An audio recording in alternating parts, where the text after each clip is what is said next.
As the special session kicks off tomorrow, one of the topics that will be debated is police reform. One of the leaders of the effort is freshman Representative Cedrick Frazier of New Hope. I spoke to him a short time ago. Take a look. And joining us now, Representative Cedrick Frazier. Thank you so much for coming on. Glad to be here, Esme. Thank you for having me. Well, you as a freshman have become the center of a lot of legislative efforts in the legislature this year, specifically police reform. Tell us about your proposals that you are hoping to get a bill through. Well, the significant proposals that I'm carrying or sponsoring bills are the traffic stop bill is one big one. And this bill is important. We know what the data is in terms of around pretextual stops, that Black and brown people are stopped at more than double the rate of our white Minnesotans. With the killing of Dante Wright, it highlighted this disparity that we have, and also what can happen when we have these type of interactions with our law enforcement officers and with drivers, and when they kind of uptick to a situation that can lead to a death. That's one big bill that I'm carrying, that we have some broad support on that. I think it would make meaningful change in a very quick, impactful way, and we're hoping to get that across the finish line. All right, and of course, we all remember the tragedy of Philando Castile as well.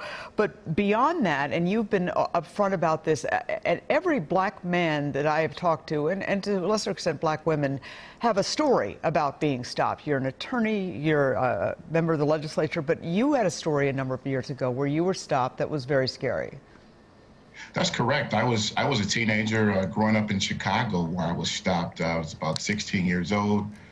Driving my aunt's vehicle, pulled over by officers. Wasn't really clear as to why I was pulled over. I think ultimately was just told that it was I had a back light that was out, but stopped, pulled out of the vehicle.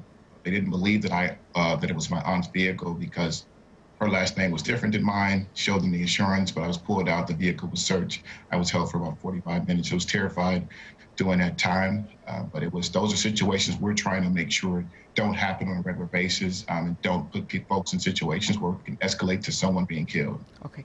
The big question, though, is can you get Republican support? And Senate Majority Leader Paul Gazelka has indicated that there are a few areas where there might be room for compromise. Is this one of them?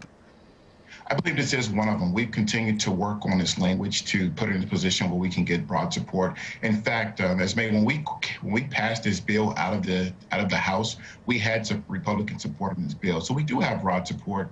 We have broad community support that's around Minnesota, and I believe we can work to get this in a position and get the language together in this bill and work the details out where we can have broad support to get this passed. Another thing that you've talked about is no-knock warrants. Can you address that? Yeah, what we're trying to do there is raise the threshold to when no-knock warrants will be given out, but also change the areas or change the areas of when those no-knock warrants will be used. There was a specific situation that happened not too long ago in Coon Rapids where there was a no-knock warrant that was issued. They had the wrong address, and they terrified a mom, her daughter, and her daughter's young friend that was staying on for the night. And we're really trying to prevent situations like that from happening. But we're really just trying to raise the threshold and make sure that if you get a no-knock warrant, you really need that no-knock warrant. All right. And we, of course, all remember the tragic situation with Breonna Taylor. Senator Gazelka has also said he wants to make sure that nothing is going to get passed that's anti-police. Are these measures that you are proposing and that have a lot of backing from your colleagues, your Democratic colleagues, are these anti-police? None of these measures are anti-police. The accountability measures are anti-bad policing. We want to make sure that we get rid of those things, and we want to make sure that we hold officers accountable if they ever violate that's what I call the sacred oath to protect and serve the community. And I've spoken with many officers, and they also want to make sure that any situations like that happen, that you can have folks accountable, because they believe that any bad cops or any bad officers in the ranks are bad for the profession.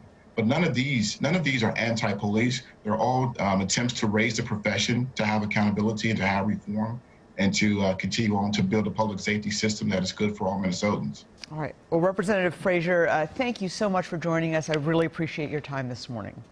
Thank you for having me.